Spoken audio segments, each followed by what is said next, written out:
Thank you. You know, it's nice when they play a long intro song so people have to stand up and cheer a little bit longer. It is great to be here, and I'll tell you, like I told my dad many, many times, even though he never believed me, but the bourbon cooks out of the pie. And so if you are enjoying that for lunch today, don't be afraid that you won't be able to go back to work and that there will be any kind of problem. You can also rest assured I did not make any of those pies today, but the team here did, and we're so thankful for the hard work that they have put into making this event special and adding a little bit of an Arkansas touch to it. It's great to be back for the 52nd Annual Governor's Conference on Tourism. I guess when you're the governor and they put your name in front of the conference, you probably should show up. But it's not one of those things I feel like I have to do, but it's something I always look forward to because this is such an incredible and special industry and something that is really driving a lot of the success story for our state. And I want to give a special thank you to all of our conference organizers and especially our Secretary of Parks, Heritage, and Tourism, Shay Lewis, for the great introduction and the incredible work that you and your team are doing to help lead our state and set record-breaking highs month after month. So if we could have Secretary Lewis and all of our staff and team from Parks, Heritage, and Tourism stand up and be recognized for your great work.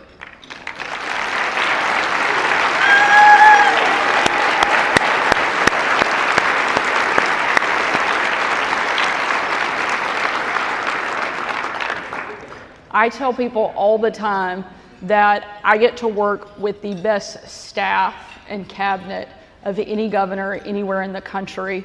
And the team that just stood, as well as several of our cabinet secretaries who are sitting up here at the front and staff that are scattered around the room, I say that even when they're not sitting here. And the best part is the data doesn't lie. Arkansas continues to do well in every single category because of the great team that is putting so much time and effort into seeing our state succeed. And so I'm incredibly thankful that I get to serve alongside this great group of public servants.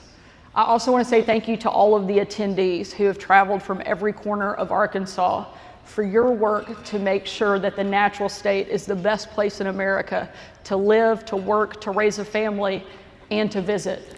And we hope that people will continue, as they have been doing over the last several years, taking notice of what a great state Arkansas is to visit. It's hard to believe that this is my 4th time speaking at this event. We've held it in El Dorado, Jonesboro, Bentonville, and now our capital city. And I want to take a moment to reflect on all that we've accomplished since the first conference I attended back in 2023. And to help get everyone excited about the great things that are ahead. Last year, I had the chance to host a Capital for a Day event in Morrilton, Arkansas. For those of you from communities who we haven't yet visited and held a Capital for a Day, I want to explain what it is. It's a day where we declare that town somewhere in Arkansas as the ceremonial capital for a day. And I bring in members of my administration, the entire cabinet, to hear from that community directly about all of the great things that are taking place, and more often than not, a lot of the challenges that they are facing so that we can help right there on the spot. And it's been incredible to see those types of conversations and the things that we've learned and been able to experience. And Morrilton was an especially fun event. You know, it's amazing as governor what people will let you do when you come to visit their town. I'm amazed at the type of machinery, people that will turn the keys over and let me drive. I've had the chance to drive hundreds of thousands of dollars worth of equipment, whether it's a tree trimming truck or a cotton gin or even blow up beaver dams with dynamite. It's incredible the things that they'll give you access to when you're the governor of the state. But one of the stops that we were on was in Morrilton, and one of the reasons that I was so excited was because we were going to visit Petit Jean State Park and see the work that was underway there to keep Arkansas's first state park one of our state's best. We started in Mather Lodge, the only lodge in our state that was built by President Roosevelt's Civilian Conservation Corps back in the 1930s. And it has all of the features that you would expect from a nearly 100-year-old building. Beautiful log beams, big stone fireplaces, and an unparalleled view across Cedar Creek Canyon. But I know because all of you work in the tourism industry, no matter how many times people tell you that they love the rustic charm of a lodge built in the 1930s, they don't actually want the amenities from 100 years ago. And that's why our Parks Department is undergoing a massive renovation of the facility that I had the opportunity to tour that day. And when it's finished, I believe it will offer some of the best lodging in our entire state. The brand new fixtures, furnishing, and finishes, while still maintaining the historic charm for which the building is known. After seeing Mather Lodge, we headed down into the canyons to tour the equally exciting opportunities that are unfolding there. I know a lot of climbers have been illegally scaling Petit Jean sandstone without permits since the 80s. And for those of you here in the room that have been doing that, it's okay. I'm pretty sure the statute of limitations has run out. But now the park is going to be home to 32 properly bolted routes, along with more than 150 bouldering opportunities, offering safe, world-class climbing, just a short drive from some of our state's largest cities. And even though Petit Jean will have a Via Ferrata route offering a less terrifying experience for beginners, I won't say like myself because I'm not a beginner because I won't ever be rock climbing. But you'll find me on a hiking trail or sitting next to one of those great big fireplaces. But what I love is that our state parks offer a little bit of something for everybody. In fact, you can find that at many places around our state. Whether you're in for adventure or you want more of the luxury amenities, there's a little bit of something all over Arkansas for every single person. And it's why I think our state's tourism industry has been so incredibly successful. The result of a lot of this work is exactly what Brian and I had in mind when we started the Natural State Initiative at the beginning of my administration. Leveraging the assets we already have to enhance experiences and make Arkansas a truly world-class, first top-of-mind destination. Those investments have already paid off. In the last year for which we have data, more than 52 million visitors came to our state, a new state record.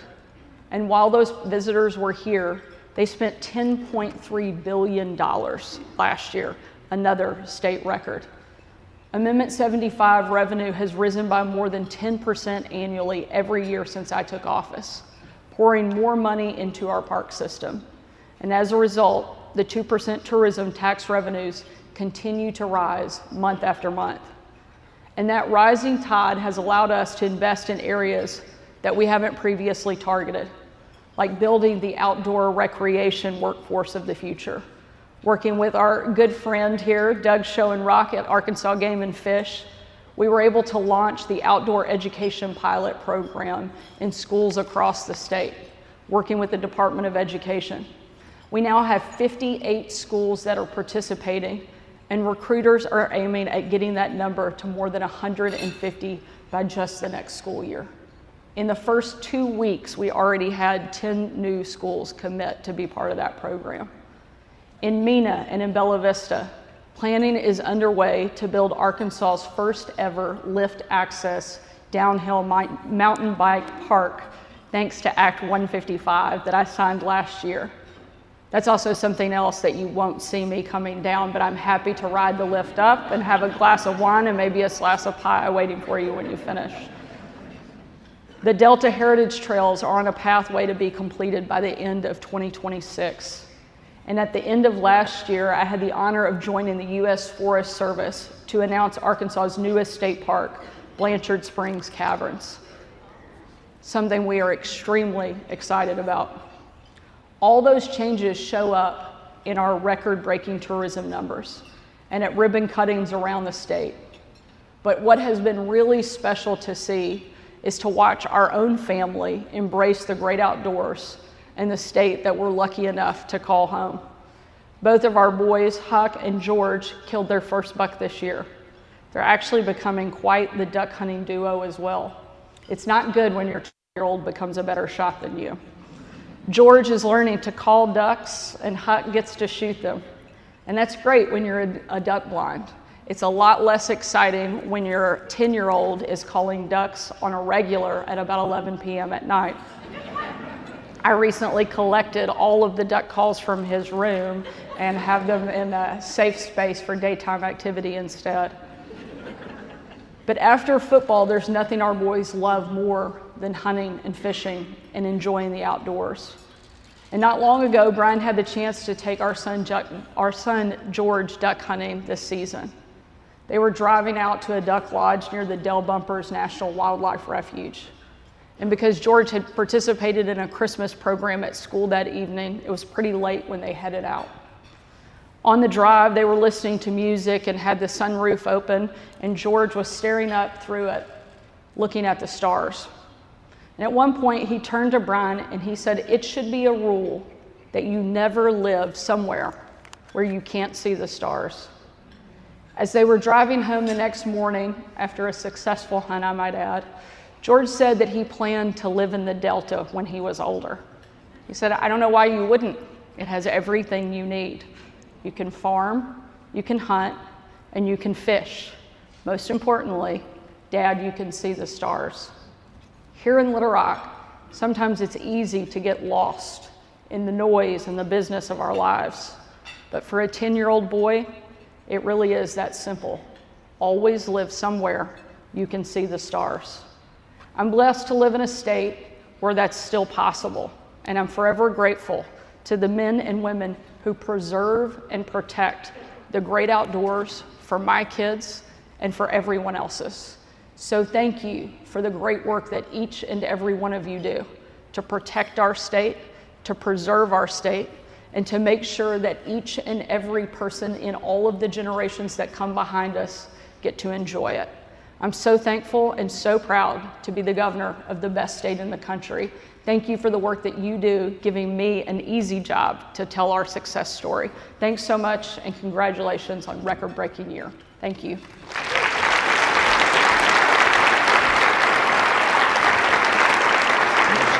Thank you.